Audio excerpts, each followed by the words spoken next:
میں بحیثیت پاکستانی فوج کے ہر جوان دلیر بہادر سپاہی جو اللہ اور اس کی رضا کے لیے اور ملک کے دفاع کے لیے اپنی جان کی بازی لگائی بیٹھا ہے، میں اس کے ساتھ کھڑا ہوں، لیکن کسی ایسے جنگجو اور مہمجو اور لٹیرے محافظ کے ساتھ نہیں کھڑا جو اپنے لوگوں پر ڈرون حملے کروائے، اپنے لوگوں کو بیچ کر ڈالر کمائے، آئین و قانون کو پامال کرے، فارم 47 کی حکومت بنائے، لوگوں کو ملک چھوڑنے پر مجبور کرے، لوگوں پر جھوٹے مقدمات بنوائے، 9 مئی کا فالس فلیگ آپریشن کرے، 26 نومبر کو نہتے معصوم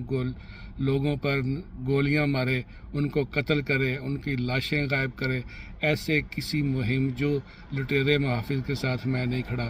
جو لوگوں کے گھروں کو لوٹے، لوگوں کے کاروبار کو تباہ و برباد کروائے، چادر چار دیواری کو پامال کرے، عورتوں کی بے حرمتی کرے، بچے بوڑھے بزرگوں ان کے اوپر گیس کے شیل مارے اور ان پر واٹر کینن سے پانی سپرے کرے، عورتوں کی بے حرمتی کرے، ایسے کسی